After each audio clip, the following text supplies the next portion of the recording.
Karena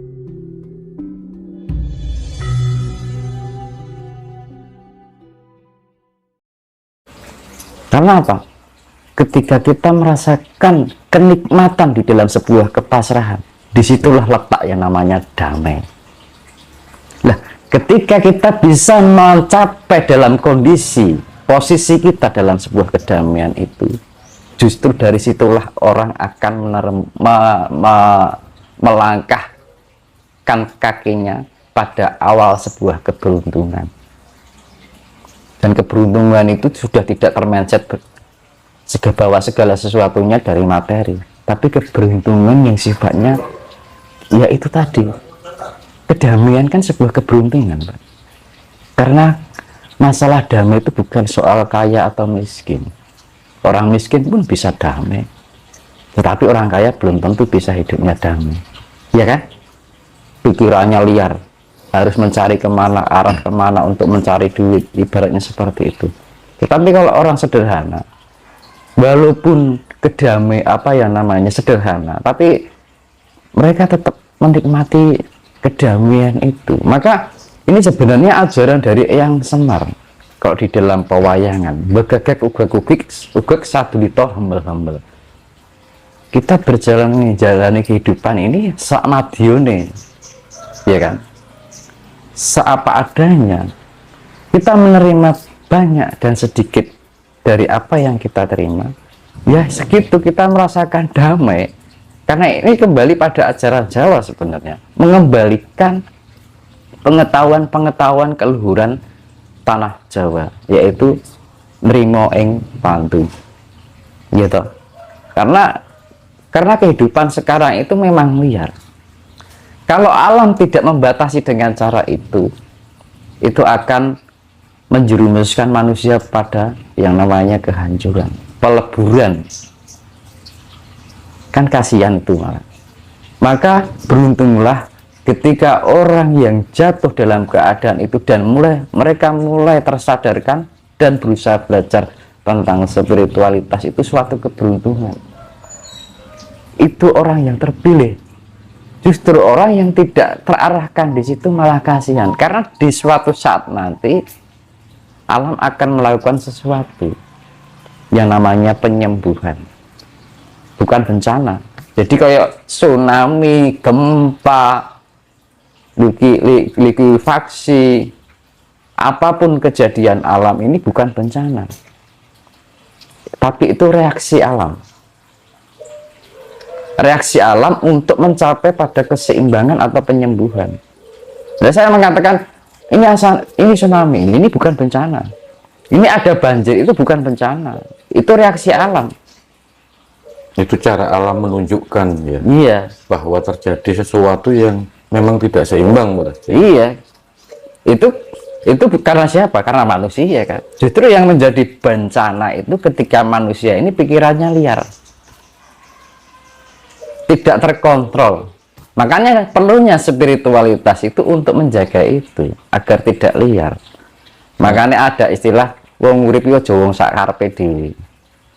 Jangan seenaknya sendiri. Orang kalau sudah seenaknya sendiri, nah ini akan menuju pada suatu kehancuran, dan kehancuran yang dia lakukan itu akan kembali pada dirinya. Karena saya kembalikan tadi, hidup itu adalah mempersembahkan. Apa yang kita persembahkan, ya itu akan kita terima. Ya, kalau pada tataran keadaan seseorang yang mungkin ekonominya sedang tidak baik-baik saja, tentunya itu suatu hal yang mungkin berat bagi mereka. Oh, kalau kamu enak, uang ada, aset ada, mau apa ada, mudah untuk. Sedangkan aku mau gini aja, susah makan susah. Jangankan mikir mau apa, sembahyang mau apa, makan sendiri aja masih kurang-kurang gitu. Nah, saya ingin mungkin Mas Dinas memberikan penjelasan step by step cara untuk bisa memperoleh apa ya, seseorang yang lagi jatuh itu agar tidak tidak stres tentunya kan ya. Karena kan mereka ini sebenarnya ada di dua persimpangan. Kalau dia toh nanti itu dengan sedikit kesadaran nanti mungkin dia akan belajar spiritual seperti yang Mas Dinus barusan katakan. Tapi kalau yang satunya, jalan satunya diambil, nah itu sudah wassalam, mungkin dia akan makin tambah terpuruk dan menderita. Iya. Nah, step-step untuk mungkin belajar mengenalkan diri, membuat apa ya, kemesraan pada diri kita itu mulainya diawali dari mana gitu langkahnya. Monggo Mas. Iya, makasih Pak Dodi. Jadi gini, memang awalnya itu orang akan sangat terpukul ya dengan keadaan itu, ya kan? Iya betul. Otomatis kalau orang itu tanggap, sebenarnya itu alam sedang menggembleng sebuah mental. Contohnya gini Pak, orang yang terbiasa, yang tidak terbiasa di tempat yang angker, pasti dia takut ya, cemas, ya kan? Nanti ada pemikiran gek ngini, gek ngono, jangan-jangan begini, jangan-jangan begitu. Nah itu suatu keadaan yang menghantui, ya kan? Nah akhirnya apa? Kebalikan dari menghantui itu kan damai. Nah makanya dari arti kata hantu itu kan kalau dibalik Tuhan. Nah sedangkan Tuhan itu kan memiliki sifat damai. Nah dari kehantuan itulah muncul sebuah konflik, iya kan? Nah, kebalikan damai itu kan konflik. Ada sesuatu yang nggak beres di situ. Ada sesuatu keganjalan di dalam diri kita. Kenapa? Nah, memang awal pertamanya itu sangat memukul, tetapi lambat laun itu akan terbiasa, iya kan? Karena mengenolkan itu akhirnya menuju pada sesuatu yang namanya damai. Lah, akhirnya membiasakan sesuatu yang tidak dibiasakan akhirnya menjadi kebiasaan yang disebut damai. Orang tidak biasa hidup damai di dalam sebuah kesederhanaan apa adanya, ya kan? Akhirnya mau nggak mau dia membiasakan, dibiasakan, dan akhirnya terbiasa. Dan setelah terbiasa akhirnya menjadi kebiasaan. Nah kalau sudah menjadi kebiasaan damai, itulah menjadi pondasi seseorang sebenarnya. Ketika Kebiasaan melahirkan karakter nanti kan ya? iya, ya ini akan mengarah suatu hal yang positif, mengarah pada sesuatu yang sifatnya membangun. Nah dari situlah fungsi dari spiritual itu. Jadi damai itu bukan sekedar tujuan, tapi juga cara hidup, cara menjalani kehidupan ini. Belajar menjadi damai dengan cara damai, untuk mencapai damai. Karena damai itu adalah sifat Tuhan.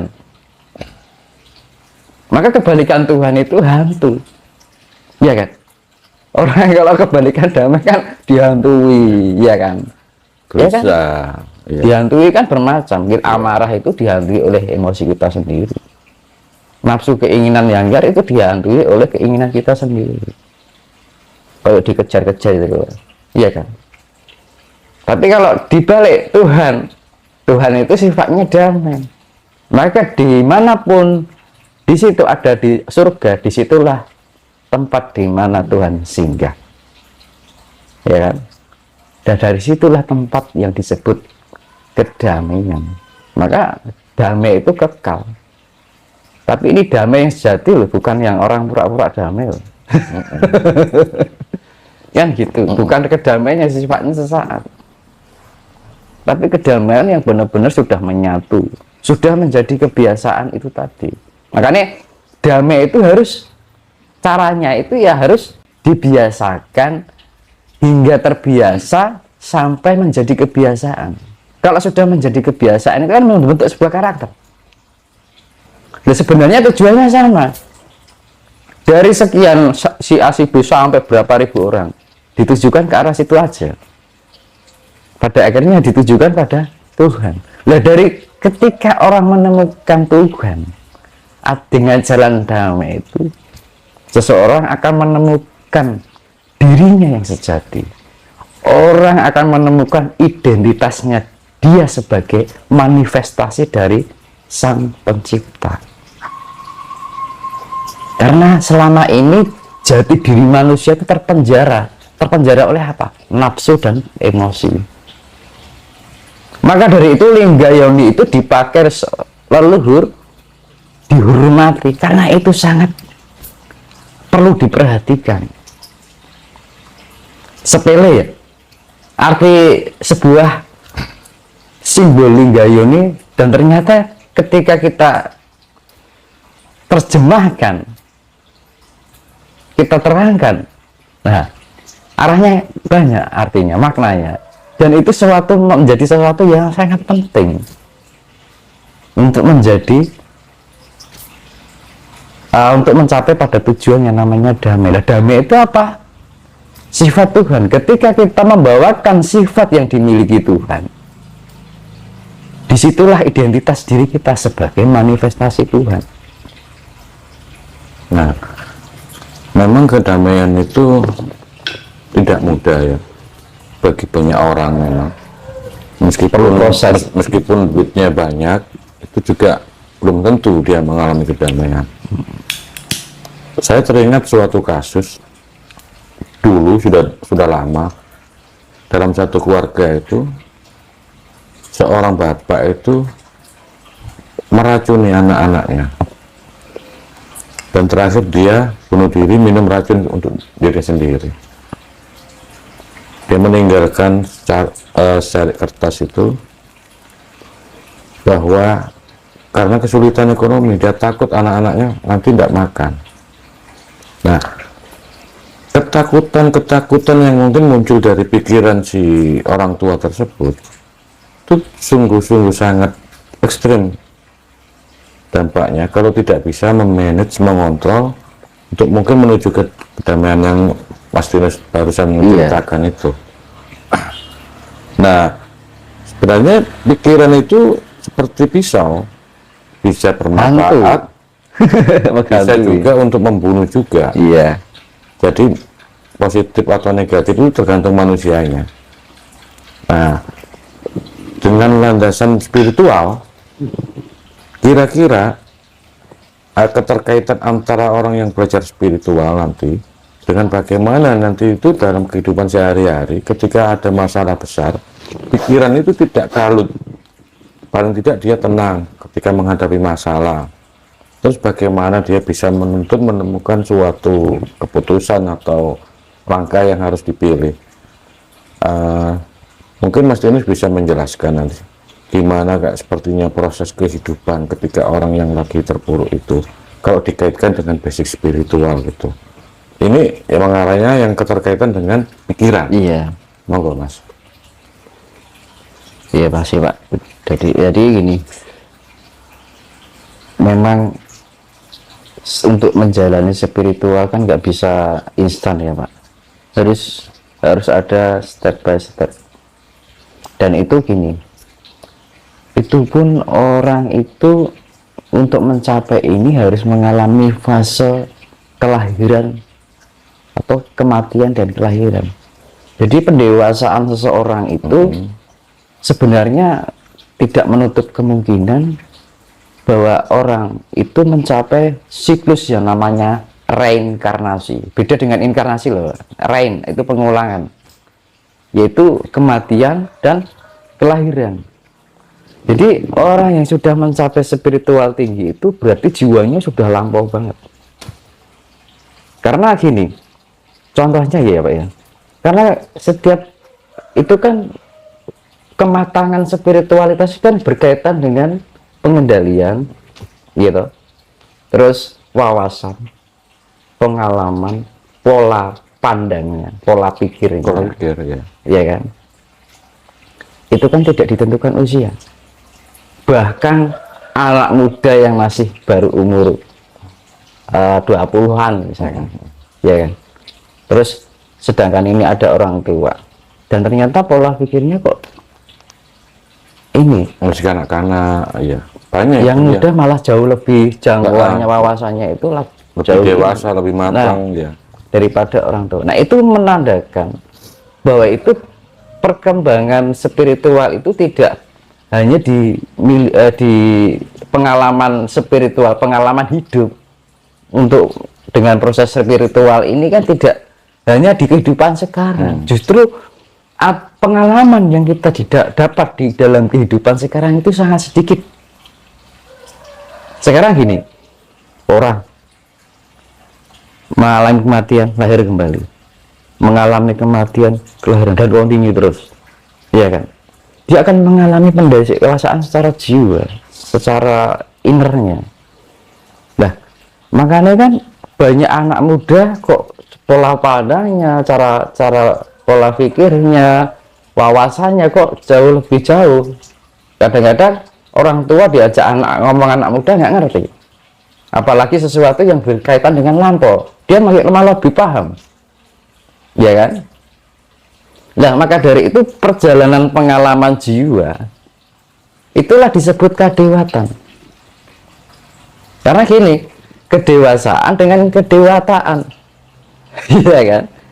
Karena itu berkaitan dengan kedewataan. Jadi perjalanan spiritualitas ini ditempuh dari berbagai pengalaman kehidupan berganti wadah yang namanya reinkarnasi. Jadi pengalaman yang sekarang ini sangat sedikit dari berapa persen dari perjalanan itu. Tetapi jiwa yang baru itu kan baru mengalami fase. Itu sangat berat. Nah, tapi bagi yang sudah melampaui berapa siklus reinkarnasi itu, ya memang akan dibentur. Tapi dia untuk mengatasinya itu lebih cepat. Peningkatannya akan lebih cepat daripada kelihatannya fisiknya tua tapi jiwanya masih belum lampau, ibaratnya gitu. Makanya kan di dalam kehidupan sekarang ini kan untuk memahami tentang perjalanan jiwa yang melalui siklus reinkarnasi itu kan mungkin kurang ya. Orang setahunya kehidupan sekarang dan kita hanya menembus karma, ibaratnya gitu. Bahwa semua perjalanan ini, perjalanan jiwa dari wadah ke wadah, ini untuk mencapai yang namanya kesempurnaan. Ilmu sangkan paraning dumadi, dari sumber akan kembali ke sumbernya. Dan itu harus, jadi kita hidup jegrek kembali ke sana nggak bisa. Harus melalui siklus reinkarnasi itu untuk mencapai yang namanya kedewataan. Karena kedewataan atau perpanjangan panjangnya pengalaman hidup secara jiwa itu akan mengalami peremajaan. Beda dengan fisik. Fisik semakin tua semakin kusut, ya kan? Keriput.